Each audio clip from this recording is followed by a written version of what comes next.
MSc second sem में physical chemistry में important question है। यूनिट फर्स्ट है केमिकल डायनेमिक्स में।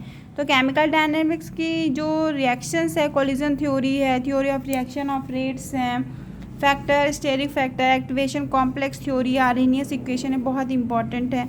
एक्टिवेशन कॉम्प्लेक्स थ्योरी ये भी इंपॉर्टेंट पार्ट है। इसी में आयनिक रिएक्शन मैकेनिज्म है, आयनिक रिएक्शन मैकेनिज्म है, काइनेटिक्स ऑफ साल्ट इफेक्ट्स है, ये बहुत इंपॉर्टेंट पार्ट है। Kinetic of salt effects, salt effects, unimolecular reactions क्या होती हैं, काइनेटिक और थर्मोडायनेमिक कंट्रोल ऑफ रिएक्शंस क्या है, ये बहुत इंपॉर्टेंट पार्ट है। फिर हाइड्रोजन ब्रोमीन का रिएक्शन है, ये बहुत इंपॉर्टेंट पार्ट है इस यूनिट का। फोटोकेमिकल की रिएक्शंस हो गई, इसमें फोटोकेमिकल रिएक्शन में हाइड्रोजन ब्रोमीन और हाइड्रोजन क्लोरीन रिएक्शन मैकेनिज्म है, ये बार बार एक कोई क्वेश्चन रिपीट ही होता है। फिर काइनेटिक्स ऑफ एंजाइम रिएक्शंस हैं, एंजाइम रिएक्शन की काइनेटिक्स किस तरह से स्टडी होगी, और reaction by the flow method, ये इंपॉर्टेंट पार्ट है इस यूनिट का। और flash photolysis on their nuclear magnetic resonance method, ये इंपॉर्टेंट पार्ट है। इसमें कभी कभी ये RRKM थ्योरी भी पूछ लेता है कभी कभी। तो ये फर्स्ट यूनिट के इंपॉर्टेंट क्वेश्चंस हो गए। फिर एब्जॉर्प्शन सेकंड यूनिट है सरफेस केमिस्ट्री में। Firstly explain the surface tension and give the example, different type of molecules के सरफेस टेंशन वैल्यूज़ को रिप्रेजेंट करना है। कैपिलरी एक्शंस को एक्सप्लेन करना है, क्या होता है कैपिलरी एक्शन, बहुत इंपॉर्टेंट क्वेश्चंस हैं सरफेस टेंशन और कैपिलरी एक्शन। डिफरेंट है cross curve surface of reaction में लैप्लास इक्वेशन है, बहुत important, most important Kelvin equation most. और सबसे इंपॉर्टेंट इस यूनिट का क्वेश्चन है गिब्स एब्जॉर्प्शन आइसोथर्म्स, ये गिब्स एब्जॉर्प्शन का आइसोथर्म्स क्या एक्सप्लेन करता है, मोस्ट इंपॉर्टेंट पार्ट है। फिर estimation of surface area BET equation, ये फिर नेक्स्ट इंपॉर्टेंट पार्ट हो गया इस यूनिट का। यूनिट इसी का सेकेंड हाफ पार्ट है।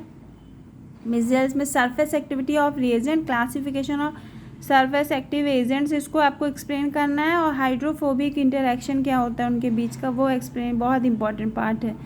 और CMC वैल्यू क्या होती है, क्रिटिकल मिनरल्स कंसंट्रेशन, ये क्या होता है, बहुत इंपॉर्टेंट है। फैक्टर अफेक्टिंग द सर्फेक्टेंट, ये इंपॉर्टेंट टिक आउट है यहाँ पे। फिर नेक्स्ट है थर्मोडायनेमिक और मिसलाइजेशन फेस और सेपरेशन, ये इंपॉर्टेंट है। और सॉल्युबलाइजेशन क्या होता है, इसका इस पर टिप्पणी लिखना है। माइक्रो इमल्सन क्या होते हैं, इमल्सन्स क्या होते हैं, इनको समझाइए।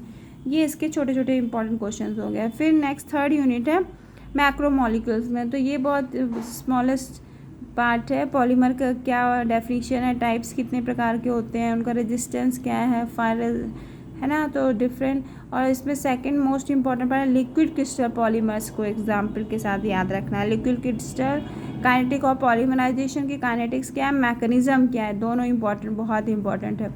और एक सबसे बेस्ट सेलेक्टिव क्वेश्चन है explain the molecular mass, molecular number, mass average number, ये बहुत बार बार रिपीट होता है क्वेश्चन। इसमें से कोई एक क्वेश्चन हमेशा पूछता है। मॉलिकुलर मास डिटर्मिनेशन में ऑसोमेट्री मेथड है, लाइट स्कैटरिंग मेथड है, ये बहुत पॉपुलर है दोनों मेथड। फिर नेक्स्ट इसमें calculation of average dimension of various chain structure का कैलकुलेशन, ये नेक्स्ट इसमें इंपॉर्टेंट पार्ट सर्किल होगा। यूनिट फोर्थ में नॉन इक्विलिब्रियम थर्मोडायनेमिक्स है, तो इसमें थर्मोडायनेमिक नॉन इक्विलिब्रियम स्टेट्स क्या होती है, एंट्रोपी प्रोडक्शन क्या होता है, इंपॉर्टेंट, एंट्रोपी फ्लो क्या होता है, बहुत इंपॉर्टेंट पार्ट है। Entropy balance equation of a different reversible process है कि किस प्रकार से उनकी रिवर्सिबल रिएक्शंस होती हैं। फ्लक्स ऑफ फोर्सेस क्या है, ऑन से अगर रेसिप्रोकल रिलेशनशिप क्या समझा रहा है, इलेक्ट्रोकाइनेटिक्स ऑफ फिनोमिना क्या है, ये इस नेक्स्ट इंपॉर्टेंट है। नॉन इक्विलिब्रियम की स्टेशनरी स्टेट, ये एक्सप्लेनेशन है।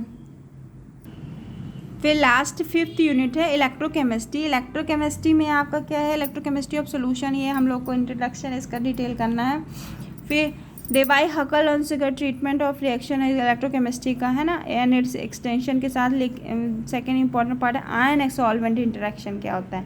डेवाई हकल जेरियम मॉड्स क्या है, इसको एक्सप्लेन करिए। फिर इसमें नेक्स्ट इंपॉर्टेंट पार्ट है लिपमैन इक्वेशंस, ये बहुत important. Deviation of Butler Volmer equation, ये क्या होता है, इसको एक्सप्लेन करिए। टफ प्लॉट्स बहुत इंपॉर्टेंट है इस यूनिट में। सेमीकंडक्टर्स क्या होते हैं, इनका theory of double layer of semiconductors, मतलब में मोस्ट पार्ट या सेमीकंडक्टर से रिलेटेड क्वेश्चन हो जाते हैं। सेमीकंडक्टर सॉल्यूशन, उनका इंटरफेरेंस क्या है, इफेक्ट ऑफ लाइट क्या है ना, प्रकाश का उसमें क्या प्रभाव पड़ेगा, सेमीकंडक्टर्स का जब किसी सरफेस एरिया से इंटरेक्शन होता है तो वो क्या प्रभाव डालता है। फिर से बहुत इंपॉर्टेंट एक क्वेश्चन है, पोलरोग्राफी का ग्राफ एक्सप्लेन करिए, उसकी थ्योरी समझाइए, क्या होता है पोलरोग्राफी। तो ये बहुत इंपॉर्टेंट पार्ट हो गया। फिर भौगोलिक इक्वेशन, और फिर नेक्स्ट बहुत इंपॉर्टेंट पार्ट है इस क्वेश्चन का, हाफ वेव पोटेंशियल क्या होता है ना, उसके सिग्निफिकेंट, हाफ वेव पोटेंशियल क्या है, उसका सिग्निफिकेंस समझाइए, पोलरोग्राफी थ्योरी बताइए, सेमीकंडक्टर्स की double layer theory of semiconductor, ठीक है, सेमीकंडक्टर सॉल्यूशन इंटरेक्शन क्या है, टफलेट प्लॉट और लिपमैन इक्वेशन के बाद डेबाई हकल अंसगर ट्रीटमेंट। ये 3-4 क्वेश्चन इस यूनिट के इंपॉर्टेंट पार्ट हैं।